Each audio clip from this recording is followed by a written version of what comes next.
Existe um outro tipo de identificação que é muito recorrente na vida das pessoas. A identificação que é com as coisas externas ao seu corpo. As coisas que você coloca no seu corpo se tornam uma extensão do corpo. Então, você procura, se quer criar uma determinada imagem ou reforçar a imagem que você já criou para si mesmo. A maneira como você se veste se torna uma extensão de nos identificarmos com isso. Tanto quanto você se identifica com o corpo físico real. Ele se torna uma extensão do corpo físico, de modo que também pode se tornar algo importante. O que você veste se torna uma parte da sua identidade. E todos os anunciantes, os fabricantes de roupas e marcas, todos eles sabem que, no final das contas, você não está comprando uma peça de roupa, mas está comprando uma identidade. E todos eles sabem disso. E é isso que eles anunciam. Anunciam um senso de identidade. E, novamente, não significa que há algo de errado em gostar de algo bonito para colocar em seu corpo. A questão é se isso lhe dá o seu senso de identidade ou se é simplesmente algo que você gosta. Há uma grande diferença. Da mesma maneira como uma possessão, não há necessidade de abrir mão de todas as posses. Porque se você radicalmente, como algumas pessoas espirituais fizeram, ou até que você fez no passado, algumas vezes pode até funcionar, mas o perigo é, digamos que você é tão espiritual que diz que não quer mais posses, você não quer mais nada. E isso ainda existe, pois em alguns países, na Índia, por exemplo, há uma tradição ininterrupta que remonta a milhares de anos de humanos que fizeram isso, e alguns ainda fazem isso. Então eles andam, alguns deles estão totalmente nus em algum lugar, e eles vivem de seu suporte, porque lá isso é valorizado. Abandonar todos os apegos completamente, em sua tentativa de encontrar a dimensão mais profunda onde você é o seu ser, que é onde você está conectado com o divino, com a fonte de Deus. O perigo de quando você faz isso é que você cria uma identidade substituta para você como uma forma de pensamento de mim, aquele que abandonou tudo. Portanto, o eu que é superior a todos aqueles que ainda estão apegados a todas essas coisas, esse é o ego espiritual. E isso é muito sutil e pode ser muito enganoso. Você pode passar o resto de sua vida com ele. Você largou tudo e então você tem esse enorme ego espiritual andando por aí. E você não sabe disso. E por isso é muito mais sutil, exceto em alguns casos excepcionais. Se esse for o seu chamado para renunciar a tudo, se você sente fortemente que esse é o seu chamado, então esse é o caminho que você deve seguir. Mas tenha cuidado para não criar outra identidade para si mesmo. Uma identidade feita pela mente a partir disso. Então, você estará preso novamente sem saber. Mas se você fizer isso, minha recomendação é, antes de mais nada, porque você provavelmente tem que largar a maioria das suas roupas também. Não vá morar na Dakota do Norte ou no Canadá. Mude para a Flórida ou aqui. Então, pelo menos, seu corpo estará relativamente confortável. Mas mesmo assim, você ainda encontraria problemas. Bom, a minha primeira recomendação seria se mudar para a Índia. E lá você será cuidado por pessoas que estão pregando, que meio que reconhecem que há um buscador espiritual. Aqui ou na Índia ainda há muitas dessas pessoas. Infelizmente, uma porcentagem significativa delas, os renunciantes, os sadhus, alguns são seres genuinamente maravilhosos e outros simplesmente fazem isso para viver. É ótimo, você não precisa trabalhar. As pessoas lhe dão comida, você pode simplesmente ficar sentado o dia todo e ser respeitado. Então você tem algo que é para alguns genuíno e outros são falsos. Então, identidade para algumas pessoas, gênero, por exemplo, é uma identidade. Tradicionalmente, ser homem ou mulher sempre foi uma parte importante de seu senso de identidade. Varia de pessoa para pessoa. Em alguns países onde os gêneros ainda são claramente definidos e separados, sua identidade de gênero pode constituir uma parte importante de seu senso de quem você é. Por exemplo, em alguns países, se você é um homem, isso lhe dá algo que você tem imediatamente, uma certa superioridade. Então, a mulher também é empurrada para a identificação com o seu papel e assim por diante. Foi um movimento. Então, você está preso nesse tipo de identificação. Não estou entrando no gênero porque é um grande tópico hoje em dia. Mas você está sempre procurando alguma identidade definitiva. Não importa qual seja o seu gênero, há todas essas coisas nos dias de hoje. LGBTQ, etc. Ok, tudo bem. Mas você está procurando alguma identidade definitiva nisso. E, novamente, é uma ilusão. Qualquer coisa informada será uma ilusão. Se você está buscando algum tipo de conclusão final de si mesmo, que apenas a identidade essencial pode lhe dar, isso não significa que você não pode honrar sua identidade de forma. Ela também pode ser racial, qual é a minha cor de pele, tudo bem, você pode ser feliz com isso. Você sabe o que quer que seja, você pode honrar isso, não tem problema nenhum. Mas não fazer disso sua identidade principal. Senão você ficará preso na superfície da vida. Então, há uma diferença entre honrar sua identidade de forma e ficar preso em sua identidade de forma. E também a importância de confundir a sua identidade de forma com a essência de quem você é. E isso é uma grande ilusão.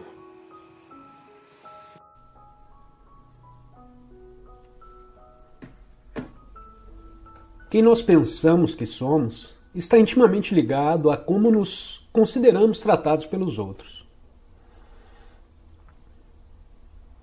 Muitas pessoas se queixam de que não recebem um tratamento bom o bastante. Não me tratam com respeito, atenção, reconhecimento, consideração. Tratam-me como se eu não tivesse valor, é o que elas dizem. Quando o tratamento é bondoso, elas suspeitam de motivos ocultos. Os outros querem me manipular, levar vantagem sobre mim. Ninguém me ama. Quem elas pensam que são é isso. Sou um pequeno eu carente cujas necessidades não estão sendo satisfeitas. Esse erro básico de percepção de quem elas são cria um distúrbio em todos os seus relacionamentos. Esses indivíduos Acreditam que não tem nada a dar e que o mundo ou os outros estão ocultando delas aquilo de que precisam. Toda a sua realidade se baseia num sentido ilusório de quem elas são. Isso sabota situações, prejudica todos os relacionamentos. Se o pensamento de falta, seja de dinheiro, reconhecimento ou amor, se tornou parte de quem pensamos que somos, sempre experimentaremos essa falta. Em vez de reconhecermos o que já é de bom em nossa vida, tudo o que vemos é carência. Detectarmos o que existe de positivo na nossa vida é a base de toda abundância. O fato é o seguinte: seja o que for que nós pensemos que o mundo está nos tirando, é isso que estamos tirando do mundo. Agimos assim porque no fundo acreditamos que somos pequenos e que não temos nada a dar. Se esse for o seu caso, experimente fazer o seguinte por 2 semanas e veja como sua realidade mudará. Dê às pessoas qualquer coisa que você pense que elas estão lhe negando. Elogios, apreço, ajuda, atenção. Você não tem isso? Age exatamente como se tivesse, tudo isso surgirá. Logo depois que você começar a dar, passará a receber. Ninguém pode ganhar o que não dá. O fluxo de entrada determina o fluxo de saída. Seja o que for que você acredite, que o mundo não está lhe cedendo, você já possui. Contudo, a menos que permita que isso flua para fora de você, nem mesmo saberá que tem. Isso inclui a abundância, a lei segundo a qual o fluxo de saída determina, o fluxo de entrada é expressa por Jesus nessa imagem marcante. Dai e dar-se-vos-á. Colocar-vos-ão no regaço, medida boa, cheia, recalcada, sacudida e transbordante. Porque com a mesma medida que medirdes, serei medidos vós também. A fonte de toda abundância não está fora de você. Ela é parte de quem você é. Entretanto, comece por admitir e reconhecê-la exteriormente. Veja a plenitude da vida ao seu redor, o calor do sol sobre sua pele, a exibição de flores magníficas num quiosque de plantas, o sabor de uma fruta suculenta, a sensação no corpo de toda a força da chuva que cai do céu. A plenitude da vida está presente a cada passo. Seu reconhecimento desperta a abundância interior adormecida. Então permita que ela flua para fora. Só o fato de você sorrir para um estranho já promove uma mínima saída de energia. Você se torna um doador. Pergunte-se com frequência: o que posso dar neste caso? Como posso prestar um serviço a esta pessoa nessa situação? Você não precisa ser dono de nada para perceber que tem abundância. Porém, se sentir com frequência que a possui, é quase certo que as coisas comecem a acontecer.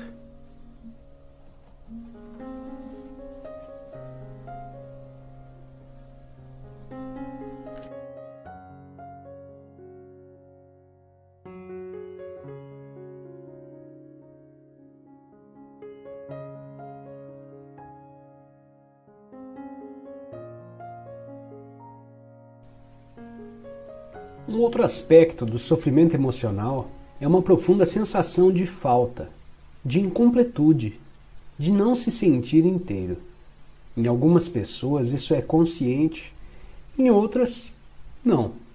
Quando está consciente, a pessoa tem uma sensação inquietante de que não é respeitada ou boa o bastante. Na forma inconsciente, essa sensação se manifesta indiretamente como um anseio, uma necessidade ou uma carência intensa. Em ambos os casos, as pessoas podem acabar buscando compulsivamente uma forma de gratificar o ego e preencher o buraco que sentem por dentro.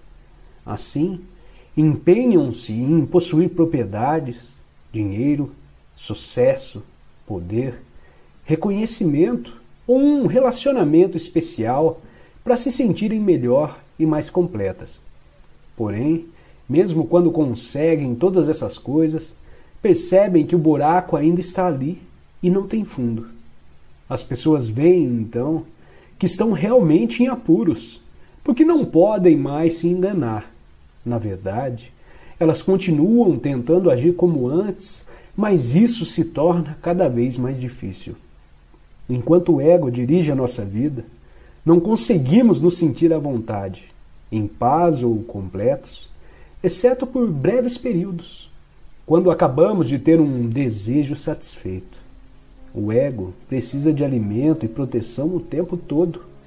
Tem necessidade de se identificar com coisas externas, como propriedades, status social, trabalho, educação, aparência física, habilidades especiais, relacionamentos, história pessoal e familiar, ideais políticos e crenças religiosas. Só que nada disso é você. Levou um susto? Ou sentiu um enorme alívio?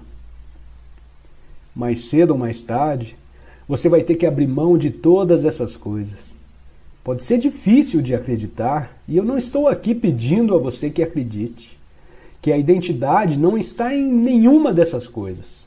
Você vai conhecer por si mesmo a verdade. Lá no fim, quando sentir a morte se aproximar.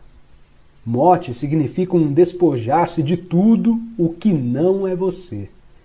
O segredo da vida é morrer antes que você morra e descobrir que não existe morte. Os mestres Zen usam a palavra Satori para descrever um momento de insight, um momento de mente vazia e presença total. Embora Satori não seja uma transformação duradoura, agradeça quando ela surgir, porque terá uma amostra da iluminação.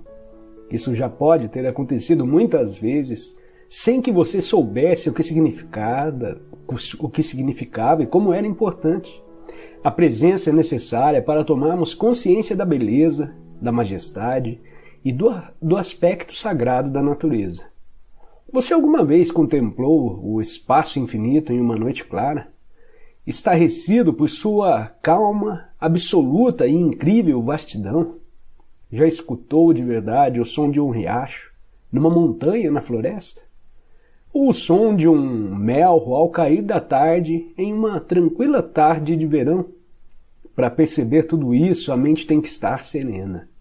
Você tem de se despojar por um momento da sua bagagem pessoal de problemas, do passado e do futuro, e também do seu conhecimento. Do contrário, você olhará, mas não verá. Ouvirá, mas não escutará. Estar totalmente presente é fundamental. Existe algo mais sobre a beleza das formas externas, algo que não pode ser nomeado, que é inefável, uma essência profunda, interna e sagrada. Onde quer que exista a beleza, essa essência interior brilhará de alguma forma. Ela só se revela quando estamos presentes. Será possível que essa essência sem nome e a sua presença sejam coisas idênticas e uma coisa só? Será que a essência estaria lá sem a sua presença? Vá fundo nisso. Descubra por si mesmo. Convertimos este no inconsciente a un sí consciente y aceptamos la forma de este momento como es. Abandonamos la resistencia porque hemos reconocido que la resistencia contra la vida es demencia. ¿Y dónde está la vida? Aquí, siempre, ahora, aquí. Una nueva relación con el ahora, una nueva relación, una relación abierta y amistosa con la forma de este momento. Sea lo que sea. Esta es la práctica espiritual más eficaz que hay y la más simple. Continuo alineamiento con la forma del momento presente. Si es así, aceptar lo que es. Y si acción es necesaria, se puede actuar. La base de la acción eficaz es estar alineado con la vida.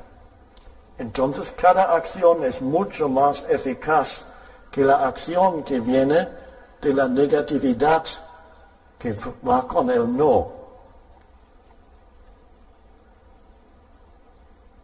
Es quizás demasiado simple casi para la mente, que quiere una práctica espiritual más complicada.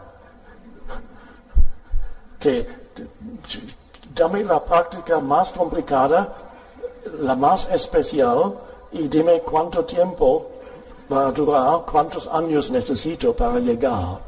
Ok, te doy esa práctica, está aquí, contiene 50 pasos. Cada paso es medio año y llegarás dentro de 25 años a la meta. ¡Ah, qué bien! Gracias. Ahora, los próximos 25 años puedo practicar cómo llegar al futuro. Esto le gusta al falso yo. Le da algo de comer. ¡Qué bien! Le da tiempo. Porque el yo dice, dame tiempo para llegar. Y aquí esa práctica no requiere tiempo. Aceptar este momento como si lo hubieses elegido. Esta práctica no requiere tiempo. No necesito un día, un año o 2 minutos para esa práctica, solamente este momento. Aceptar cada momento, lo llamamos cada momento, pero es siempre el mismo momento que tiene formas diferentes. Aceptar cada momento como si lo hubiésemos elegido, porque el universo ha producido, la totalidad del universo ha producido la forma de este momento. No puede ser otra cosa, porque es. No se puede discutir con es. Es una locura discutir con es. Lo que es, ya es. No es posible discusión. Cada discusión es demencia. La naturaleza no tiene discusión con es. El árbol, la flor, el animal vive todavía en esa alineación, pero inconsciente. Nosotros hemos perdido la alineación con la vida y ahora la estamos encontrando otra vez. Y ahora es mucho más profunda que antes, cuando era nuestro estado normal en el llamado paraíso de la mitología.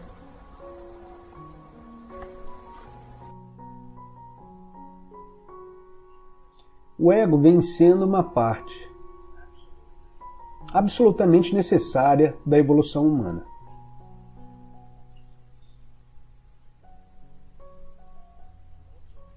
Aliás, nós precisamos saber, antes de falarmos mais sobre isso, quando falamos do ego, não confundir o ego com o que eu chamo de identificação com a forma. Todos têm uma identificação com a forma que significa você tem uma forma física e uma forma psicológica. A pessoa, a criação da pessoa no nível da mente e das emoções. E a sua forma física e psicológica tem o seu lugar.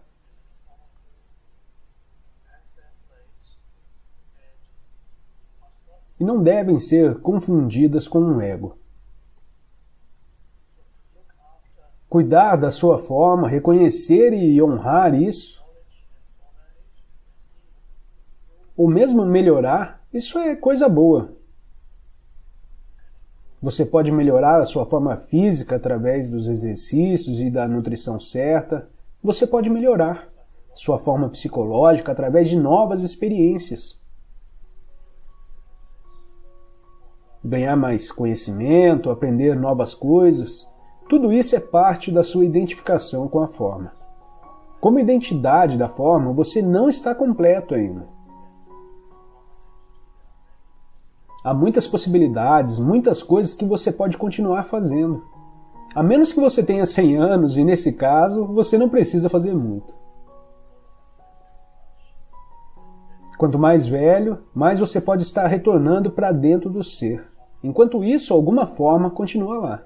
E quando você fica muito velho, ela começa a desaparecer e então depois você é cada vez mais e mais só a sua essência.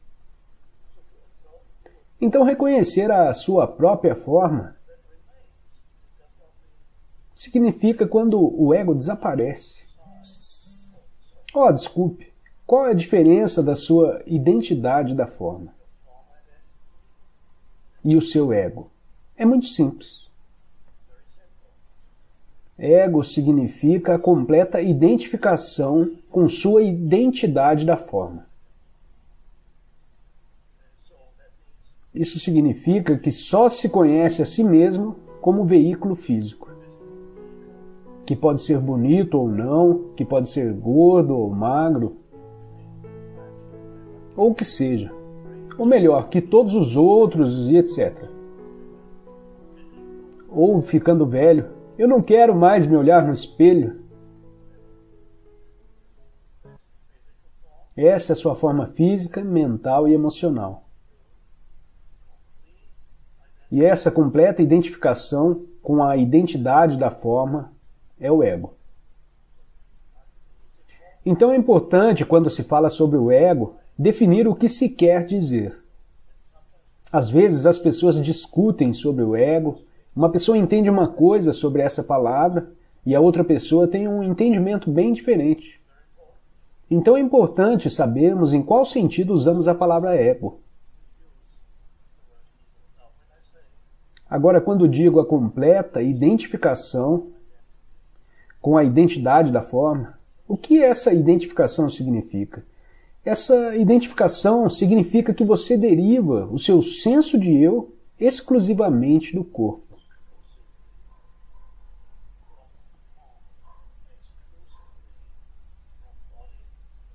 Da aparência, das suas habilidades, etc. E da mente, das emoções, conhecimentos, conquistas e habilidades, todas essas coisas que estamos falando.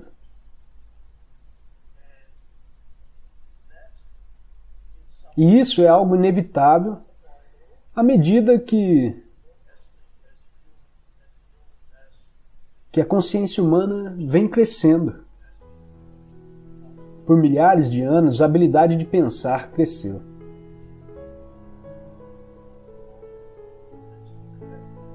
Foi um incrível desenvolvimento evolutivo, a capacidade de criar da consciência, de criar o pensamento.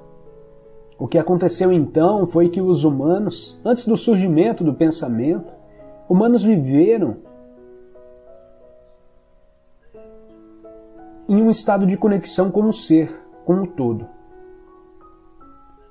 Então, muito gradualmente, eles começaram a pensar, e mesmo quando começaram a pensar, ainda não era um problema.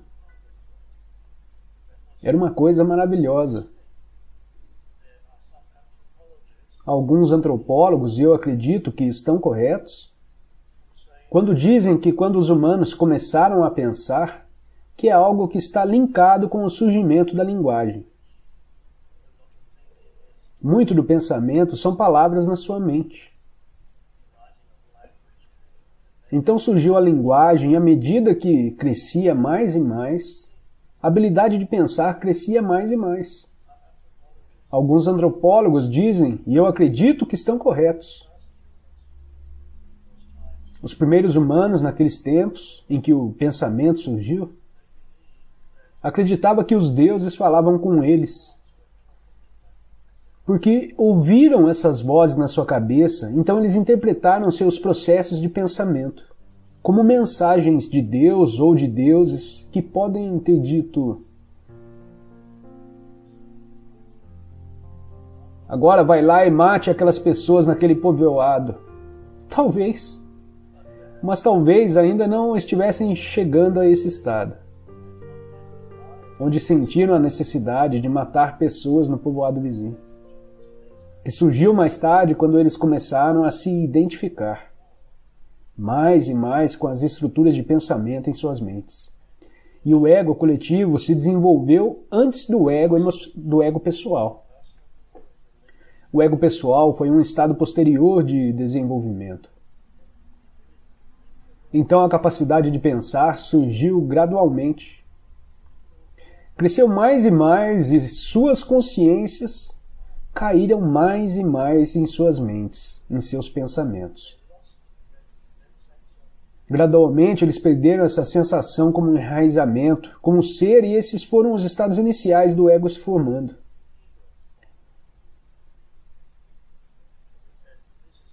Essa é a razão pela qual eu diria que é por isso que em muitas civilizações e culturas antigas eles tiveram um mito antigo em muitas partes do mundo, chamado por diferentes nomes. E esse mito é chamado de Era Dourada. E conta uma história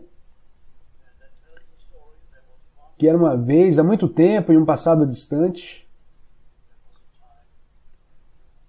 em que os seres humanos eram felizes, quando tudo ia bem e a vida era fácil. E por milhares de anos as pessoas vêm contando essa história sobre esses tempos antigos. Esses eram tempos do estágio pré-egóico da consciência humana, quando existia essa conectividade.